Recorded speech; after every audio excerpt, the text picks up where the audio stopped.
안녕하십니까. 삼육중학교 여러분, 코로나19로 인하여 인터넷 방송 예배에 함께 하시는 여러분을 환영합니다. 사회적 거리두기를 하고 있는 이때에 더욱 하늘을 사모하며 성도와 이웃 간에 하나님의 사랑을 전하는 저와 여러분이 되시기를 바라겠습니다. 첫 찬미는 찬미 20장 다 같이 부르신 후 금요일 말씀은 본교회 담임 목사님이신 김곤 목사님께서 영생을 위한 시금석이라는 제목으로 말씀을 해주시겠습니다. 말씀의 은혜로 새로운 한 주간 위로와 새 힘 얻으시고 하늘의 소망과 기쁨이 되시기를 바라겠습니다.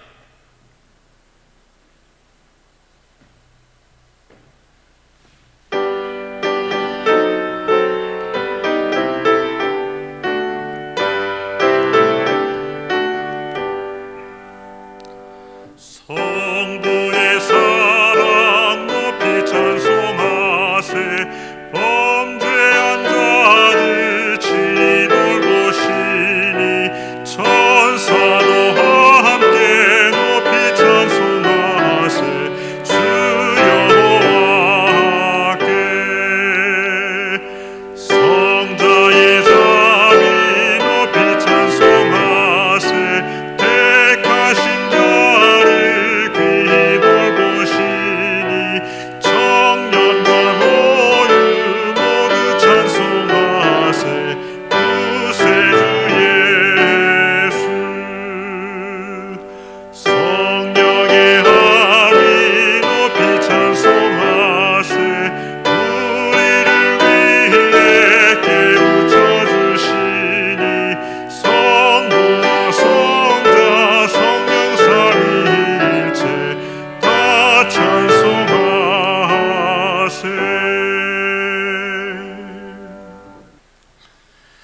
마태복음 25장 34절로 36절과 40절입니다.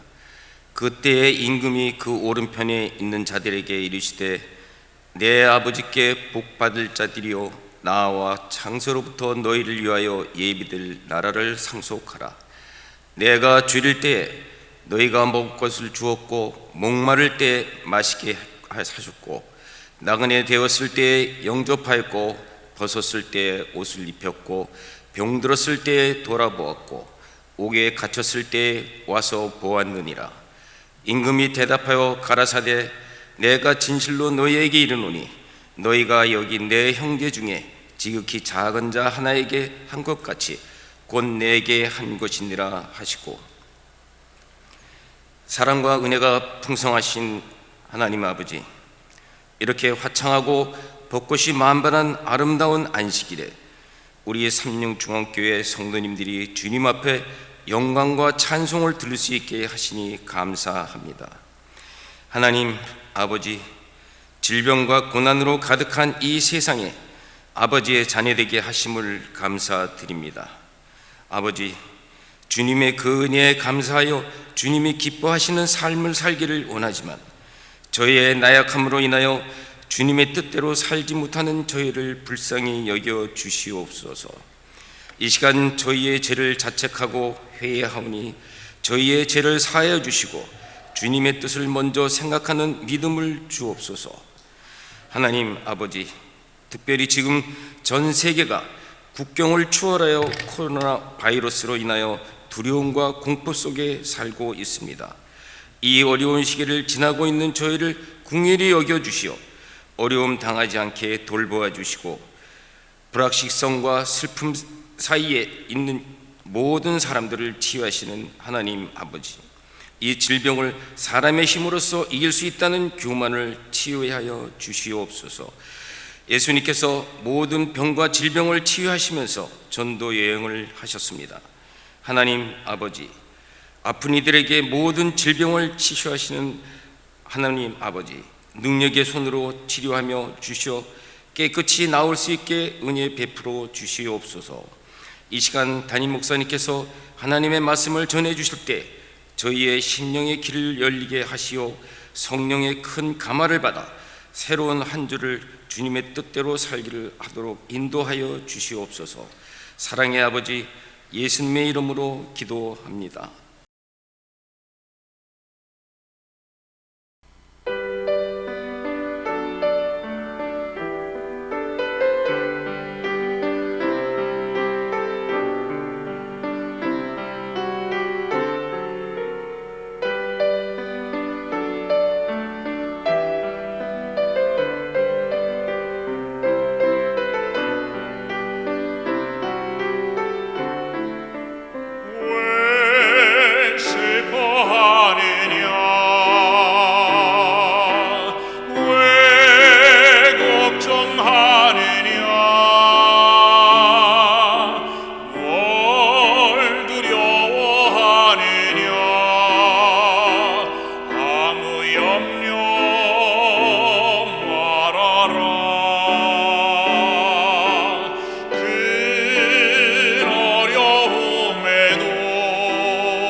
성도 여러분, 지난 한 주간도 여러 가지 힘들고 어려운 세상 속에서 주님의 은혜 가운데서 평안하셨습니까? 우리가 힘들고 어려운 때에 살고 있지만 그러나 폭풍우를 잔잔케 하시고 소망의 항구까지 인도하셨던 우리 예수님의 손길이 다가오는 또 한 주도 우리를 말씀 가운데서 승리하게 하시고 우리 모두의 마음을 평안함으로 인도하시기를 간절히 바랍니다. 저는 오늘 영생을 위한 시금석이라고 하는 제목으로 마태복음 25장에 나오는 세 번째 비유, 양과 염소의 비유에서 얻는 교훈들을 살펴보겠습니다. 제목에 나와 있는 시금석이 무엇입니까? 여러분이 보시는 한 동영상을 제가 보여드리기를 원합니다. 어떤 사람이 자기가 가지고 있는 금이 정말 온전한 금인가, 그렇지 않으면 불순물이 섞여 있는 금인가를 어떻게 알 수 있겠습니까? 그것을 발견하는데 사용되는 돌이 시금석이라고 하는 것입니다. 여기 시금석을 사용한 금을 판별하는 법을 동영상에 올린 것을 이렇게 살펴볼 수 있습니다. 자기가 판별하고자 하는 그 금붙이를 이 시금석에 놓고 비빕니다. 그러면 거기에 스크래치가 나겠죠. 그리고 나서는 시금석 위에 표시된 그 금의 흔적에다가 시금액을 붓습니다.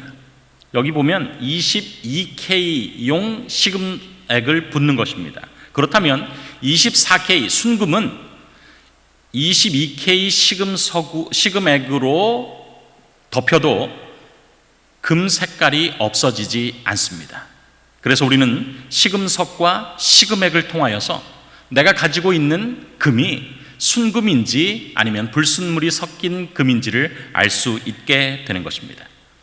금의 순도를 우리가 판별하는 것이 시금석인 것처럼 마태복음 25장의 예수님의 비유는 영생을 위해서 내가 가지고 있는 믿음이 정말 올바른 믿음인가 그렇지 않는 믿음인가를 판별할 수 있는 신앙의 시금석, 영생을 위한 시금석이 있음을 우리에게 말해주고 있습니다. 마태복음 25장 세 번째 비유를 제가 봉독해 드리겠습니다. 인자가 자기 영광으로 모든 천사와 함께 올 때에 자기 영광의 보좌에 앉으리니 모든 민족을 그 앞에 모으고 각각 분별하기를 목자가 양과 염소를 분별하는 것 같이 하여 양은 그 오른편에 염소는 왼편에 두리라. 그때의 임금이 그 오른편에 있는 자들에게 이르되 내 아버지께 복받을 자들이여 나와 창세로부터 너희를 위하여 예비된 나라를 상속하라. 아멘. 25장에 나오는 이 세 번째 비유의 첫 번째 파트는 인자가 자기 영광으로 올 때 예수님께서 이 땅에 오시는 재림의 때에 대해서 이야기합니다. 그런데 그 재림의 때에 모든 사람을 그 앞에 모으고 예수님께서 그들 앞에 나타나시는데 자기 보좌, 영광의 보좌에 앉으시는 예수님에 대해서 기록합니다. 그리고 보좌에 앉으신 예수님께서 모든 민족을 모으고 분별하기를 마치 목자가 양과 염소를 분별하는 것 같이 하여 양은 오른편에 염소는 왼편에 둔다라고 말씀하는 것입니다.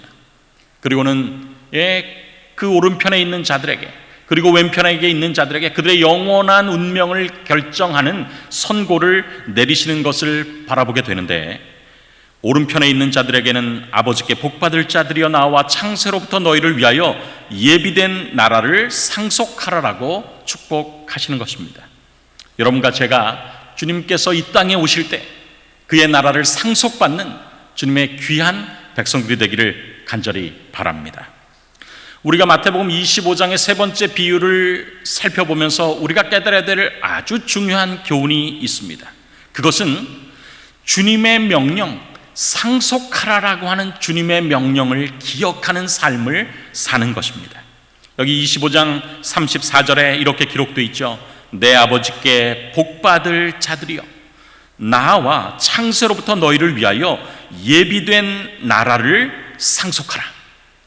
저는 구원을 받는 그때를 생각할 때마다 참 기쁜 것이 있습니다. 그것은 우리가 구원받는 하늘나라에 그냥 여행 가는 것이나 잠시 머무르는 것이 아니라 그것을 상속한다라고 성경은 말하고 있다라고 하는 것입니다. 여기 사도행전 590페이지에 이런 말씀이 있습니다. 이 세상에서 그들 구원받는 무리의 마음은 하나님께 성결되었다. 그들은 마음과 뜻을 다하여 하나님을 섬겼으므로 이제 하나님께서는 그 이마에 당신의 이름을 두실 수 있으시다. 저희가 세세토록 왕노릇하리로다. 그들은 거처를 구걸하는 자들처럼 들어갔다 나왔다 하지 않는다. 그들은 그리스도께서 내 아버지께 복받을 자들이여 나와 창세로부터 너희를 위하여 예비된 나라를 상속하라고 말씀하신 무리들이다. 그렇습니다. 우리는 구원받은 이후에 우리가 거할 하늘나라에 여기 기록된 것처럼 거처를 구걸하는 저들처럼 들어갔다 나왔다 하지 않을 것입니다. 우리는 에버랜드가 정말 계속적인 행복한 나라라고 생각합니다. 그러나 에버랜드는 표를 사고 그 운영 시간에만 우리에게 행복한 나라일 수 있어요. 그러나 성경이 우리에게 말하는, 예수님께서 우리에게 주시기를 원하시는, 그리고 25장 세 번째 비유가 우리에게 말씀하시는, 하나님께서 우리에게 주시기를 원하시는, 우리가 상속받는 하늘나라는 거처를 구걸하는 자들처럼 왔다 갔다 하는 우리에게 그런 나라가 아니라 우리에게 그것을 상속하는, 다시 말해서 아주 주시는 주님의 은혜의 나라인 것을 우리가 깨닫게 되는 것입니다. 여기 우리가 구원을 받게 될 때에 하나님께로부터 받는 것이 성경은 세 가지가 있다라고 이야기합니다. 첫 번째는 영원한 생명입니다. 두 번째는 영원한 나라고, 세 번째는 영원한 왕권입니다.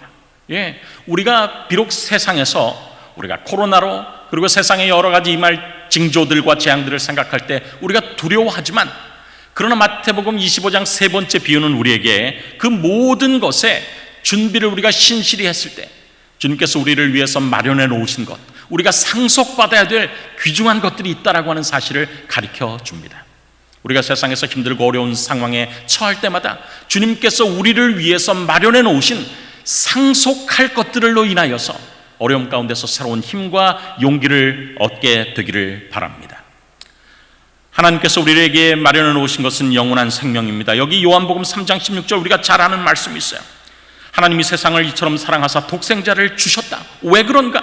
이는 저를 믿는 자마다 멸망치 않고 영원한 생명을 얻게 하려 하심이라.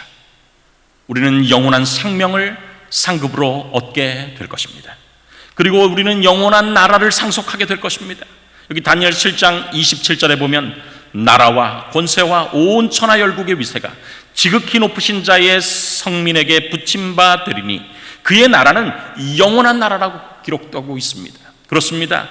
영원한 나라가 지극히 높으신 자의 성민에게 붙임바 되리니, 주어지리니, 마태복음 25장의 표현대로 하면 상속될 것을 성경은 우리에게 이야기하는 것입니다. 우리가 받게 될 영원한 상급, 상속할 상급의 세 번째는 영원한 왕권입니다. 계시록 22장 5절, 대쟁투가 다 끝난 이후에 축복에 대해서 기록한 이 계시록 22장에 다시는 밤이 없겠고 등불과 햇빛이 쓸데없으니 이는 주 하나님이 저희에게 비추심이라. 저희가 세세토록 왕노릇 하리로다 기록하고 있는 것입니다. 여러분, 우리가 당한 우리의 주변에 처한 형편을 생각하지 아니하고 우리가 믿음을 굳게 잡으십시다. 마태복음 24장의 예언들이 성취되는 와중에서도 우리가 25장에 따라서 우리가 준비하는 몇 안 시기를 보내고 있습니다. 오늘 세 번째 비유가 우리에게 말씀해 주면서 우리가 모든 어려움에 우리의 시선을 고정시키지 아니하고 주님께서 이 땅에 다시 오실 때 모든 것을 극복하고 승리케 하신 우리의 주님께서 창세로부터 우리를 위한 예비된 나라, 영원한 생명, 영원한 왕권을 우리를 위하여 준비해 놓으시고 상속하기를 바라시는 주님이 있는 것을 인하여서 위로와 용기가 되기를 간절히 바랍니다. 그래서 사도 바울은 우리가 현실에 우리의 어려움에 우리의 시선을 고정하지 아니하고 영원한 하늘을 바라보면서 우리가 주님께서 우리를 위해서 마련해 놓으신 것을 생각할 때에 그는 이렇게 간증합니다. 기록된 바 하나님이 자기를 사랑하시는 자를 위하여 예비하신 모든 것은 눈으로 보지 못하고 귀로 듣지 못하고 사람의 마음으로 생각하지도 못하였다 함과 같으니라. 여러분, 우리가 성경의 말씀을 통해서 우리가 받게 될, 그리고 상속하게 될 것들의 희미한 것들을 우리가 발견하게 되지만, 그러나 우리가 그날에, 주님께서 이 땅에 오시는 그날에 우리가 그 영광의 나라에 받게 될 때에 그 모든 것은 우리의 상상을 초월하고 우리의 기쁨은 한량없다라고 하는 사실들을 우리가 생각할 때에 세상 사람들은 세상에 임할 일을 생각하고 무서워하며 기절할 수 있지만, 그러나 우리는 예수님의 재림과 그분께서 우리를 위하여 마련해 놓으신 것들로 인하여서 용기와 희망과 소망과 안위가 있는 또 일주일을 보내게 되기를 간절히 바라는 것입니다. 우리가 마태복음 25장을 우리가 몇 주 동안 살펴보았어요. 그런데 마태복음 25장이 우리에게 주는 소망의 말씀은 첫 번째 비유, 열천의 비유, 그리고 달란트의 비유, 그리고 양과 염소의 비유를 통해서 기쁨이 증가한다는 것입니다. 처음에 열천의 비유에서 주인의 잔치에 참여하는 특권을 얻게 됩니다.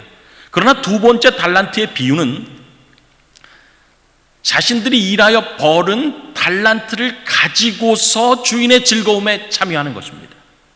세 번째 비유에서는 신실하게 준비한, 재림을 위해서 신실하게 준비한 사람들이 주님께서 마련해 놓으신 세 가지의 귀중한 상속물들을, 그리고 우리가 영원한 생명과 영원한 나라와 영원한 왕권을 상속한다라고 하는 사실을 우리에게 가르쳐 주면서 세상은 점점 하락하는 그런 모습을 우리에게 보이지만, 그러나 예수 그리스도를 믿는 삶은, 그리고 재림을 준비하는 삶은, 그리고 그 길을 향해서 나아갈 때에 우리의 기쁨이 증가되는 기쁨이 있다라고 하는 사실을 깨닫게 될 때에, 여러분, 우리가 세상에서 환난을 당하고 어려움을 당하고 애워싸움을 당하고 답답함을 당할지라도, 그러나 주님께서 우리에게 마련해 놓으신 모든 것이 증가되는 기쁨이기 때문에 희망과 용기를 가지고 우리가 주님의 은혜 가운데서 승리하게 되기를 간절히 바랍니다. 마태복음 25장의 세 번째 비유가 우리에게 주는 두 번째 교훈이 있습니다. 그것은 영생을 위한 시금석이 무엇인지를 우리에게 가르쳐 주는 것입니다.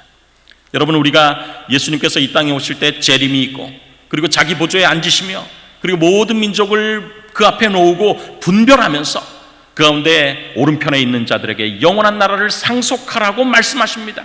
영원한 운명이 결정되는 것이죠. 의인은 영생에, 그리고 악인은 영멸에 들어가는 영원한 운명이 결정되는 그 순간을 우리에게 말하고 있는 것입니다.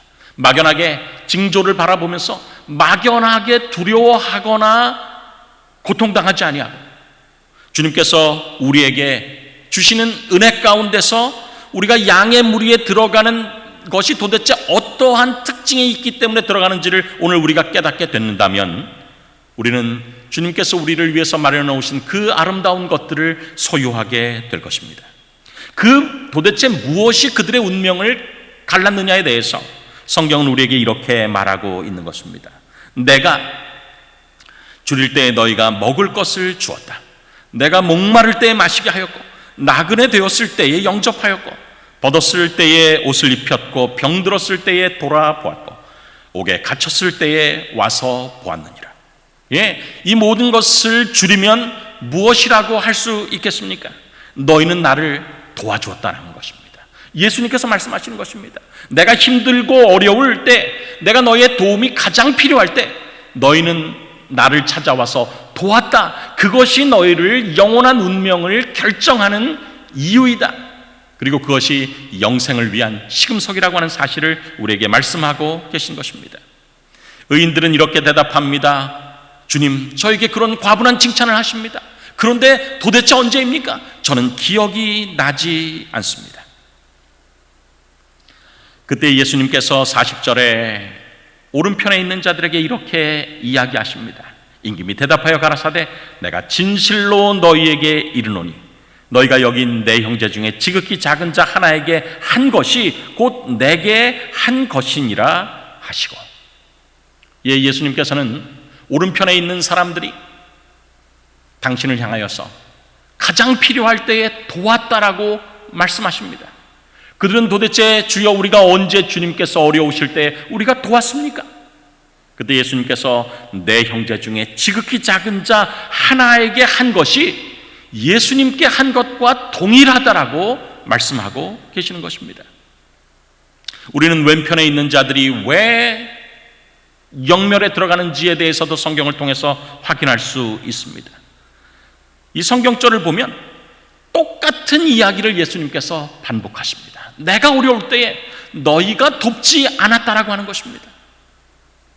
예수님, 우리가 언제 주님을 돕지 않았습니까? 그때 예수님께서 말씀하시는 것입니다.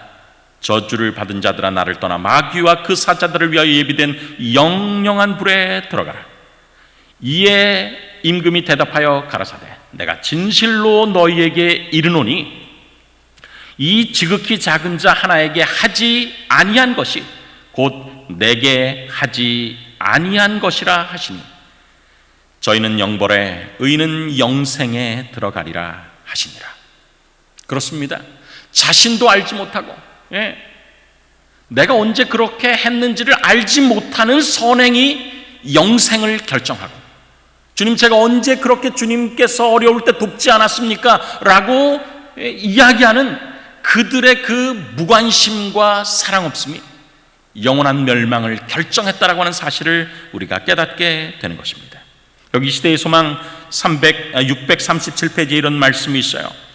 이와 같이 그리스도께서는 감람산 위에서 제자들에게 큰 심판의 날의 광경을 묘사하였다. 그리고 그리스도께서는 그 판결이 한 가지 점에 의하여 결정되는 것이라고 말씀하셨다. 민족들이 그리스도 앞에 모일 때에 두 부류로만 나누어질 것이며 그들의 영원한 운명은 그리스도를 위하여 가난하고 고통받는 자들을 도와주었느냐 또는 도와주지 않았느냐에 따라 결정될 것이다. 오늘 우리가 예수님의 재림을 준비하는 가장 귀한 방법은 무엇입니까? 마태복음 25장은 예수님께서 어떻게 우리가 예수님의 재림을 준비해야 될 것에 대해서 말씀해 주고 있습니다. 그런데 오늘 그 준비의 마지막에 양과 염소를 비유를 통하여서 예수님께서 우리에게 말씀하시는 것은 우리의 영원한 운명이 그리스도를 위하여 가난하고 고통당하는 자들을 도와주었느냐 도와주지 않았느냐에 따라 결정된다라고 우리에게 말씀하고 있는 것입니다. 예수님의 재림을 고대하는 여러분, 그리고 예수님의 재림에 우리의 모든 시선을 고정하고 살고 있는 우리 삼육중앙교회 모든 성도님들의 삶에 우리가 그날에 주님 앞에 설 것인가 그렇지 않을 것인가를 결정하는 가난하고 고통받는 자들을 위하여 우리가 예수 그리스도의 마음으로 도움을 주었는가 그렇지 않았는가에 대한 우리의 마음의 결단이 예수님께서 말씀하시는 것처럼 우리 마음속에 있게 되기를 간절히 바라는 것입니다. 오늘 우리는 영생의 시금석인 사랑의 열매에 대해서 살펴보기를 원합니다. 제가 말씀을 준비하면서 영생을 위하여 가장 잘 준비하는 것이 사랑의 실천, 그것도 사랑의 감동함을 받은 그 감동의 표현, 반사, 그리고 열매로서의 사랑이라고 하는 사실을 더 깊이 깨닫게 됩니다. 성경을 살펴보면 예수님께서 이 땅에 계실 때 무엇을 하여야 영생을 얻으리까? 라고 질문하면서 예수님께 나온 케이스들이 기록되어 있습니다. 그런데 제가 성경을 살펴보면서 굉장히 재미있는 것은 무엇을 하여야 영생을 얻으리까? 문자 하나 틀리지 아니하고 토시 하나 틀리지 아니하고 이 질문을 예수님께 질문한 두 개의 케이스가 나옵니다. 하나는 누가복음 10장입니다. 어떤 율법사가 예수님께서 질문할 때에 이 질문이 그대로 나옵니다. 그리고 다른 하나는 누가복음 16, 18장에 나오는 어떤 관원이 예수님께 질문한 것입니다. 누가복음 10장에서 어떤 율법사는 이렇게 이야기합니다. 어떤 율법사가 일어나 예수를 시험하여 가로되 선생님, 내가 무엇을 하여야 영생을 얻으리까? 누가복음 18장에는 어떤 관원이 예수님께 동일한 질문을 합니다. 어떤 관원이 물어 가로되 선한 선생님이여, 내가 무엇을 하여야 영생을 얻으리까? 우리가 마태복음 25장에 의인은 영생에 그리고 악인은 영벌에 들어가는 사실을 생각하면서 무엇이 그들의 영생을 갈랐는지를 비유를 통해서 살펴볼 때 그 비유를 말씀하신 예수님께서 그 전에 어떻게 하는 것이 그 비유대로 사는 것인지를 그들의 삶 속에서, 그들의 질문에 대답하시는 예수님의 삶과 그리고 말씀 속에서 대답하셨다는 사실을 깨닫는 것이 필요한 것입니다. 예수님께서 각각의 경우에 어떻게 대답하셨습니까? 무엇을 하여야 영생을 얻으리까? 도대체 무엇이 영생을 위한 시금석인지에 대해서 질문했을 때 예수님께서는 각각의 경우에 이렇게 대답하십니다. 어떤 율법사가 이야기했을 때 예수님의 말씀은 누가복음 10장에 이렇게 기록되어 있어요. 율법에 무엇이라 기록되었으며 내가 어떻게 읽느냐? 어떤 관원이 누가복음 18장에 예수님께 물어봤을 때는 내가 계명을 안 하니 간음하지 말라, 살인하지 말라, 도적질하지 말라, 거짓 증거하지 말라, 내 부모를 공경하라 하신 것이라. 두 경우에 예수님께서 다 율법에, 계명의 그들의 주의를 환기시켰습니다. 하나님께서 너희들의 삶을 위해서 도대체 어떤 삶을 살기를 원하시는지를 표현한 하나님의 계명에 따라서, 그리고 하나님의 율법에 따라서 사는 것이 필요한 것을 말씀하시는 것입니다. 그리고 그 율법에 따라, 계명에 따라 사는 것이 무엇인지를 정리해 주셨어요. 하나님을 사랑하고 이웃을 사랑하라. 율법사는 율법을 밤낮으로 연구하는 사람이었어요. 그래서 구약 성경에 이야기하는 율법의 본질이 무엇인지를 안 것입니다. 그는 예수님께 이야기한 것이죠. 율법에 무엇이라 기록되어 있으며 너는 어떻게 읽느냐? 그때 그는 자신들의 머리로는, 자기의 머리로는 올바른 대답을 합니다. 하나님을 사랑하고 이웃을 사랑하라 하는 것이 율법에 기록된 것이고 제가 그것을 그렇게 읽고 있습니다. 그때 예수님께서 말씀하셨습니다. 너는 머리로는 잘 알고 있구나. 그러나 영원한 생명을 위하여서 가장 중요한 시금석은 하나님을 사랑하고 이웃을 사랑한다라고 이야기했던 너의 말대로 이를 행하라. 그러면 살리라라고 말씀하신 것입니다. 누가복음 18장에 어떤 관원이 예수님께 와서 내가 어떤 일을 더하여야, 무엇을 하여야 영생을 얻으리까라고 질문했을 때도 예수님께서 계명에 대해서 말씀하셨습니다. 그런데 그 젊은 부자 관원은 이런 것들은 내가 어려서부터 다 지켰다라고 예수님 앞에 이야기한 것입니다. 그러나 예수님께서는 그가 말로는 그렇게 이야기하지만, 그가 머리로는 알 수 있는지 모르지만 그의 삶이 그렇지 않다라고 하는 사실을 금세 알려주셨습니다. 예수님께서 그 관원을 사랑하기 때문에 말씀하신 것입니다. 내 소유를 다 팔아 가난한 자들을 주라. 무엇입니까?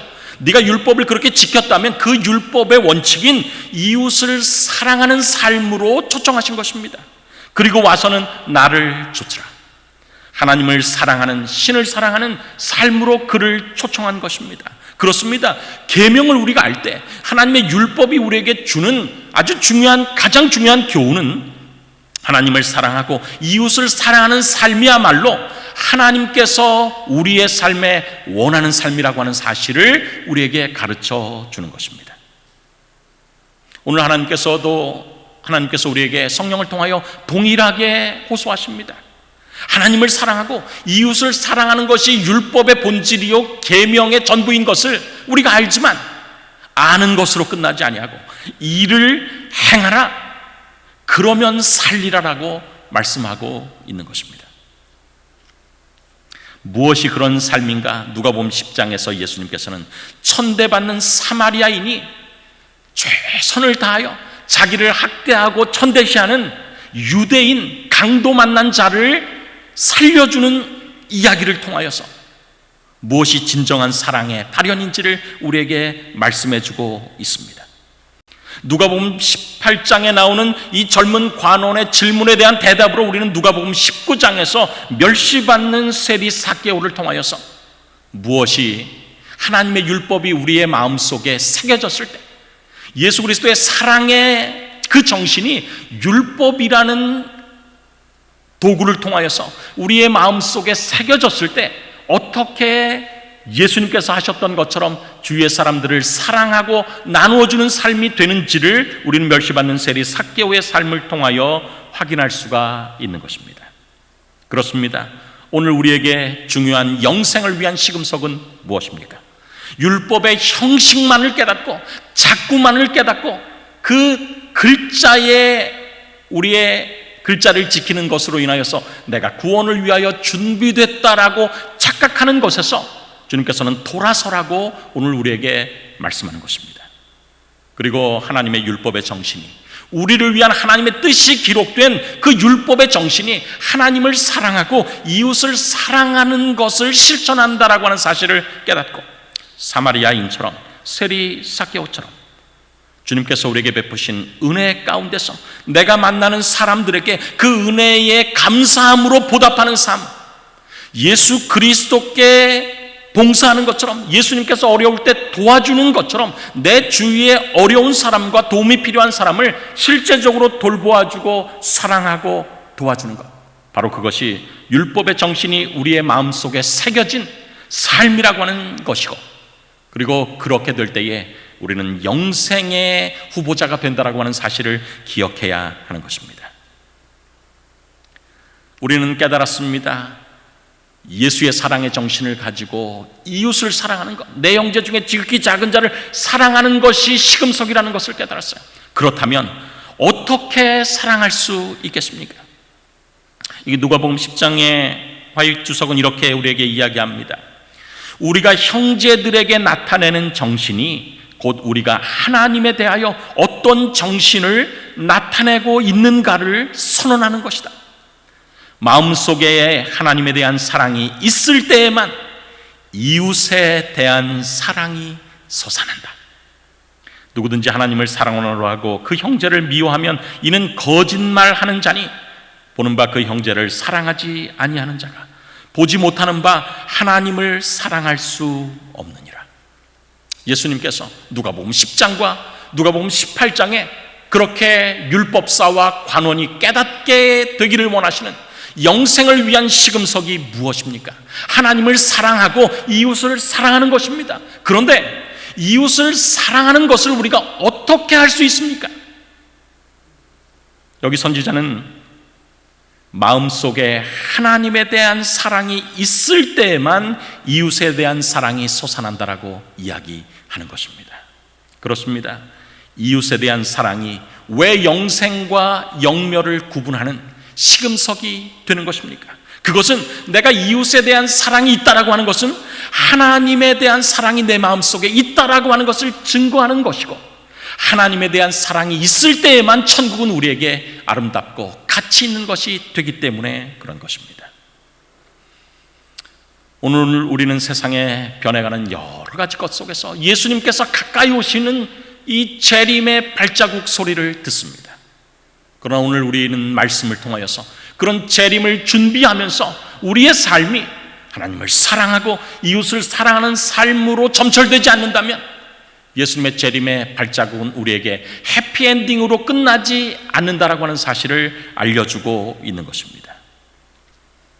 여러분, 예수 그리스도를 사랑함으로 그 사랑의 결과로 이웃에 대한 사랑이 우리의 삶 속에서 넘쳐나게 되기를 간절히 바랍니다. 제가 바라는 것은 삼육중앙교회 성도님들이 예수님에 대해서 가장 많이 아는 성도님들이 아니라 예수 그리스도의 사랑을 가장 잘 펼치는 성도님이 되시기를 간절히 바랍니다. 어떻게 하면 지극히 작은 자 하나, 이웃들을 그러면 사랑할 수 있을까요? 제가 예수님을 사랑하는 이유 중에 하나는 예수님께서 그런 원칙을 우리에게 주셨는데 그런 원칙을 우리만 하지 아니하고 예수님께서 그 원칙에 따라 사셨다는데 예수님을 사랑하는 하나의 이유가 있습니다. 요한복음 13장 15절에 아무라도 쉽게 할 수 없는 귀한 교훈의 말씀이 있습니다. 예수님은 우리에게 모본을 보이신 분이십니다. 내가 너희에게 행한 것 같이 너희도 행하게 하려 하여 본을 보였노라. 여러분, 그렇습니다. 우리가 어떻게 하면 하나님을 사랑하고 이웃을 사랑하는지를 알려면 예수님께서 어떻게 하셨는지를 살펴보면 우리가 그 해답들을, 그 원리들을, 그 방법을 깨달을 수가 있게 될 것입니다. 저는 특별히 예수님께서 그의 생애의 마지막을 어떻게 보내셨는지를 여러분과 함께 생각하기를 원합니다. 예수님께서 십자가와 그리고 승천을 앞두고 정말 어쩌면 인간의 역사에 있어서 가장 중요한 역사를 앞에 두시고 예수님께서 어떻게 사셨는지 그리고 그 삶을 통하여 우리의 삶에 어떤 모본을 보이셨는지를 생각하면 우리도 예수님의 재림이라고 하는 시대의 소망을 앞에 두고 우리가 어떻게 준비해야 되는지에 대한 온전한 본을 바라보게 될 것이기 때문에 그런 것입니다.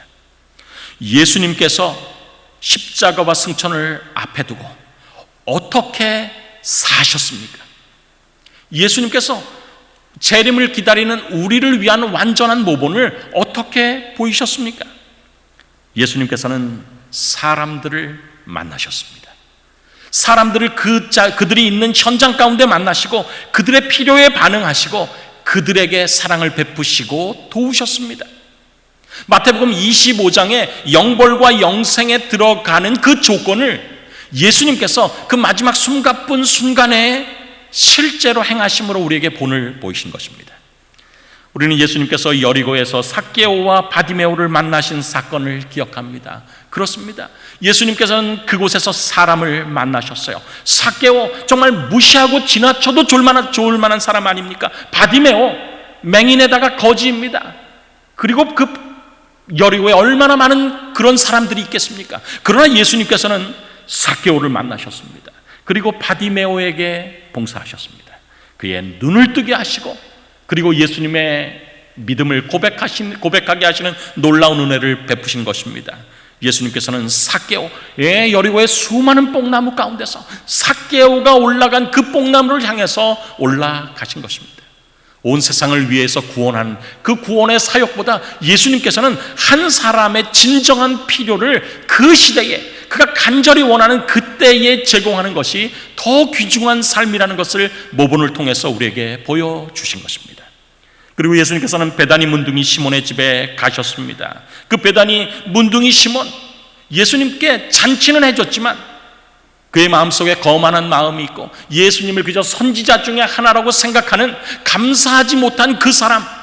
그러나 예수님께서는 베다니 문둥이 시몬의 집에서 그를 사랑하시고 그의 약점을 드러내지 아니하고 감추시면서 그러나 그만 아는 말씀으로 호소하시면서 그의 영혼을 구원으로 이끌기 위해서 애쓰시는 예수님의 모습을 우리는 발견하게 되는 것입니다. 다락방에서의 예수님의 모습은 어떻습니까?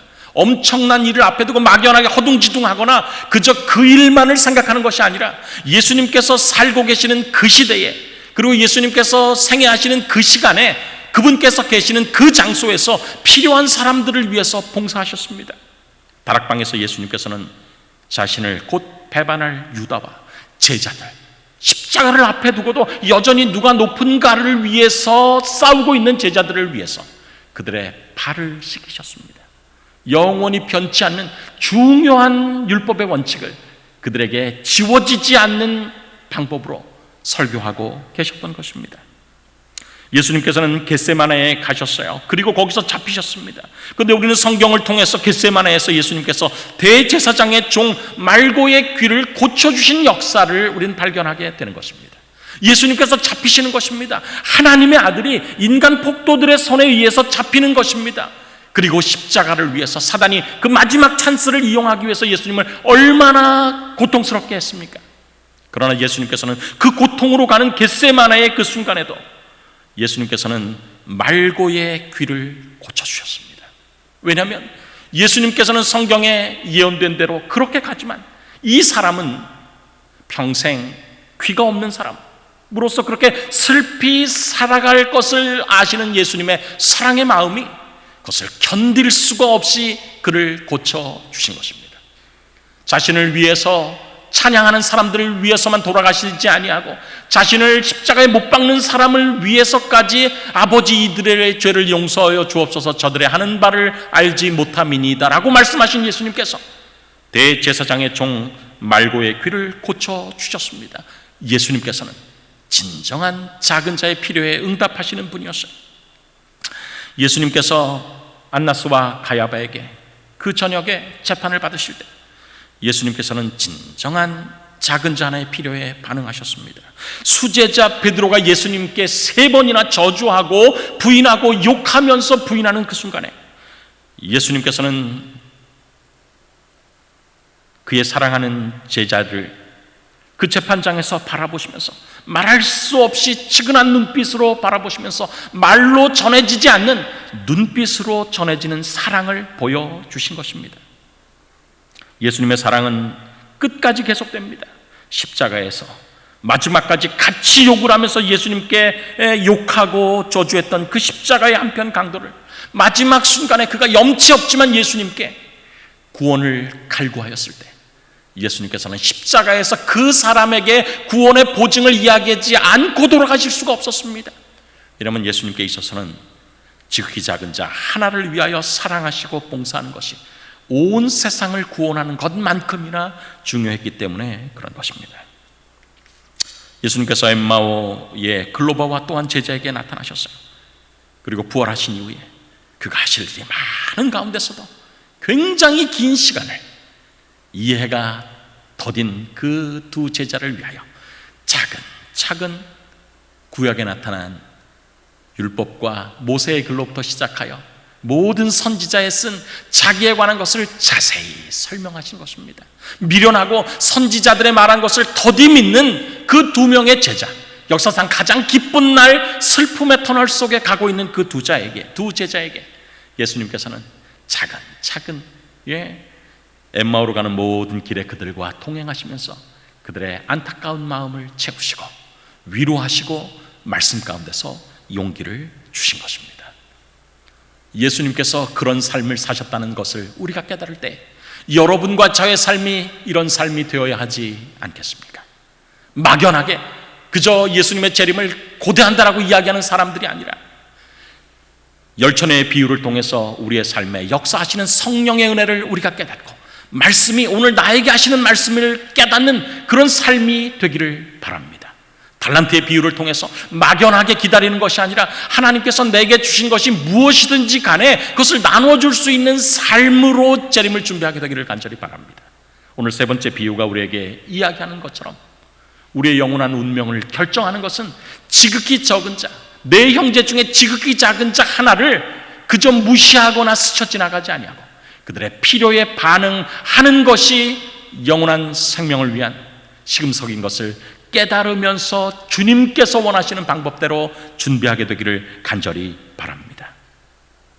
우리가 예수님의 사랑을 깨달을 때에 우리는 예수님께서 십자가와 승천이라고 하는 엄청난 사건을 위해서 그렇게 세밀하게 당신과 만나는 모든 사람들, 그리고 주목받지도 못하고 배척받는, 그리고 예수님에 대해서 제자지만 배반하는 그 사람들을 위해서, 한심한 사람들을 위해서 예수님께서 사랑을 베푸셨다는 사실을 깨닫게 될 때에 우리는 예수 그리스도의 그런 사랑이 우리의 마음을 강권함으로 나같이 부족한 자도 나를 구원하신 그 은혜를 감사함으로 주님께서 원하시는 삶을 살아야 되겠다라고 하는 놀라운 결심이 우리와 우리의 가족들, 우리의 삶 속에 함께 할 수 있게 된 것입니다.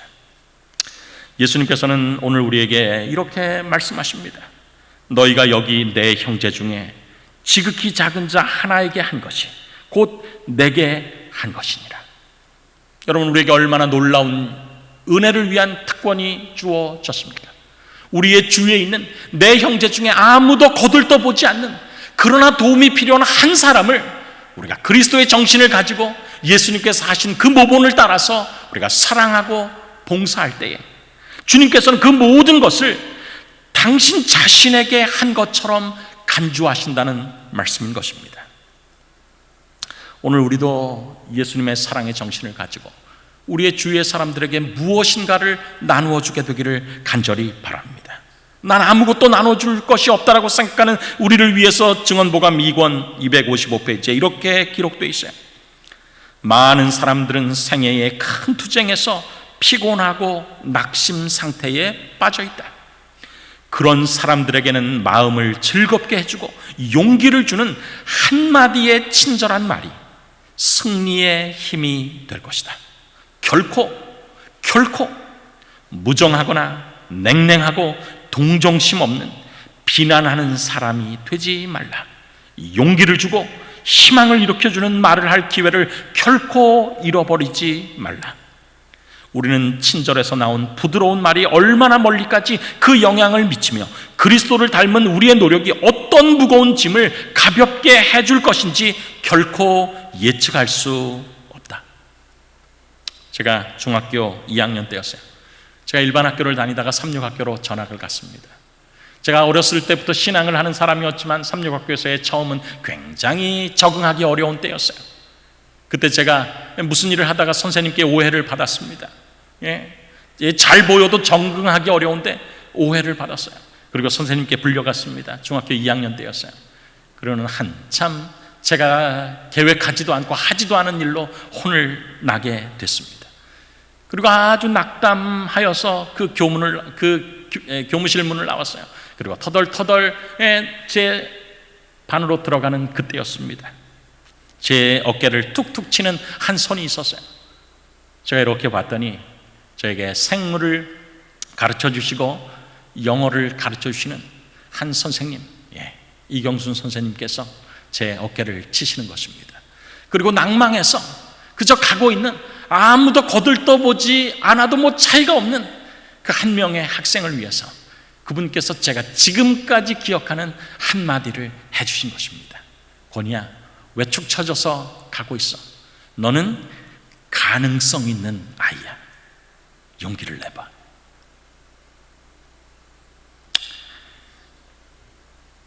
증언이 말씀하는 것처럼 우리는 친절에서 나온 부드러운 말이 얼마나 멀리까지 그 영향을 미치며 그리스도를 닮은 우리의 노력이 어떤 무거운 짐을 가볍게 해줄 것인지 결코 예측할 수 없다. 일반 학교 다니다가 삼육학교로 전학해서 적응하지 못한 저에게 그 선생님의 그 따뜻한 말 한마디는 그 다음에 저의 학교 생활을 얼마나 변화시켰는지 모르는 것입니다. 그렇습니다. 여기 증언은 우리에게 말씀합니다. 우리가 어떤 것을 다른 사람에게 나눠줄 것이 없을지라도 우리는 한마디의 친절한 말로 그들의 영혼 속에 승리의 힘이 될 수 있는 어떤 것을 나눠줄 수 있는 사람이 될 수 있다라고 이야기하는 것입니다. 용기를 주고 희망을 일으켜주는 말을 할 기회를 결코 잊어버리지 말라. 예수님께서 그렇게 하신 것입니다. 예수님께서 십자가에 달려 돌아가실 때 한편 강도가 예수님께 구원을 갈구했습니다. 조금 전까지 같이 욕했던 그 강도가 예수님께 자신의 체면을 내려놓고 예수님, 주님의 나라가 임하실 때 저를 기억해 주십시오. 예수님께서는 용기와 희망을 일으켜주는 그 말을 할 기회를 그때 놓치지 않으셨습니다. 그리고는 그에게 말씀하신 것입니다. 한편 강도는 말씀에 용기와 소망을 가지고 구원의 확신을 가지고 무덤 가운데 들어가게 된 것입니다. 오늘 우리가 아무것도 나눌 것이 없다 할지라도 우리는 예수님의 모본을 따라서 주위 사람들이 그저 스쳐 지나가는 사람들에게 우리가 가까이 갈 수 있습니다. 때로는 예수님처럼 아무것도 할 수 없을지라도 눈빛으로 그들에게 예수님의 사랑을 나타낼 수 있습니다. 때로는 우리가 그들에게 냉혹하고 가혹한 말을 하지 아니하고 용기를 주고 희망을 일으켜주는 말을 할 기회를 놓치지 말라라고 하는 성령의 호소에 반응하여서 그 기회를 놓치지 아니하고 어떤 한 사람에게, 스쳐 지나가는 사람에게, 무시하는 사람에게, 아무도 가치를 인정하지 않는 사람에게 우리는 예수 그리스도의 사랑을 나타낼 수가 있는 것입니다. 말씀을 마치면서 화이트빈이 주석한 누가복음 10장에 나오는 말씀을 읽기를 원합니다. 복음의 신앙은 곧 그리스도께서 그 생애 가운데 사시는 것이니 곧 살아서 활동하는 원칙을 말한다. 이 신앙은 품성 가운데 그리스도의 덕성이 드러나고 바로 그것이 선한 행실을 하게 하는 것이다. 무엇이 진정한 그리스도의 신앙입니까? 무엇이 진정한 복음 신앙입니까? 그것은 그리스도께서 내 안에 사시는 것입니다. 그리고 그분께서 활동하셨듯이 내 안에 사신 그분께서 활동하시는 것을 성령을 통해서 우리의 마음속에 호소하실 때 내가 거절하지 않는 것입니다. 그럴 때 우리의 품성 가운데 그리스도께서 가지신 내 안에 사시는 그리스도의 덕성이 자연스럽게 드러나게 될 것입니다. 그리고 그 사랑이 우리의 삶 속에서 선한 행실, 지키 작은 자 하나를 사랑하는 선한 행실을 하도록 이끌게 될 것입니다. 비유에서 염소의 무리는 우리가 언제 그렇게 하지 않았습니까? 기록하고 있었어요. 그러나 양의 무리는 제가 언제 그렇게 했습니까? 왜냐하면 양의 무리에 속한 사람은 그에게 있어서의 선행이란 주님을 사랑함으로 그의 마음속에 거하시는 예수님께서 행하시는 사랑의 자연스러운 열매였기 때문에 그렇습니다. 자연스러운 열매였기 때문에, 너무나 그 일은 자연스러웠기 때문에 그의 마음속에 그것은 기억되지 않았습니다. 그러나 거래하는 신앙으로 자기가 행한 모든 것을 기록하고 구원을 이렇게 했는데 하나님 나에게 구원을 주실 수 없을 수도 없을 것입니다. 하나님에게 구원을 거래하려고 하는 사람들은 그 모든 것을 기억하는 것입니다.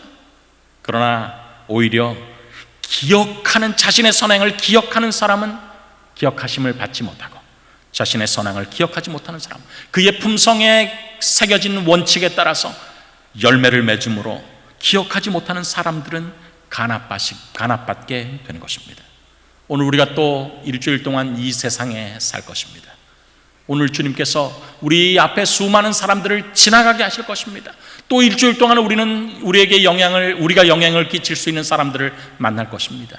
기억하십시오. 예수 그리스도의 사랑의 마음을 가지고 주님께서 성령을 통하여 지금 이때다, 그를 위하여 봉사하라. 그것이 미소가 됐건, 그것이 말이 됐건, 그것이 나누어주는 어떤 물건이 됐건, 주님께서 우리의 마음속에 호소하시는 성령의 호소대로 주위 사람들을 위하여 봉사함으로 영생을 위한 시금 속에서 구원을 확신하는 여러분과 저의 삶이 되기를 간절히 바라면서 말씀을 마치겠습니다. 무슨 일을 하든지 마음을 다하여 주께 하듯 하고 사람에게 하듯 하지 말라. 이는 기업의 상을 주께 받을 줄 아나니 너희는 주 그리스도를 섬기느니라. 골로새서 3장 23절 24절 말씀. 이 시간 헌금 안내를 해드리겠습니다. 11금, 감사헌금, 월점 헌금 및 각종 헌금을 화면 아래 자막에 있는 계좌로 입금하시거나 우리가 교회 안에서 함께 예배하실 때 모아두신 헌금을 하시면 되겠습니다. 이제 마지막 찬미 609장 부르신 후 담임 목사님의 축도로 오늘 안식일 예배를 마치도록 하겠습니다.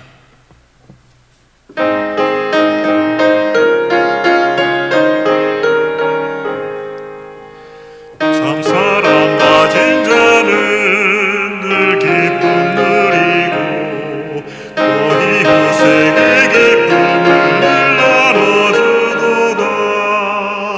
주님은 사랑이시오니 주님을 함께 하소서. 참 사랑 가진 자는 늘 기쁨 누리고 또 이웃에게 기쁨을 나눠주도다. 죄악과 슬픔 많은 이 땅에 살면서 늘 사랑하는 마음으로 운영을 구하세. 주님은 사랑이시오니 주님을 함께 하소서. 참 사랑 가진 자는 늘 기쁨 누리고 또 이웃에게 기쁨을 늘 나눠주도다. 이 세상 지나가고 새 세상이 되면 주님과 그의 사랑을 늘 찬양하겠네. 주님은 사랑이시오니 주님을 함께 하소서. 참 사랑 가진 자는 늘 기쁨 누리고 또 이웃에게 기쁨을 늘 나눠주도다.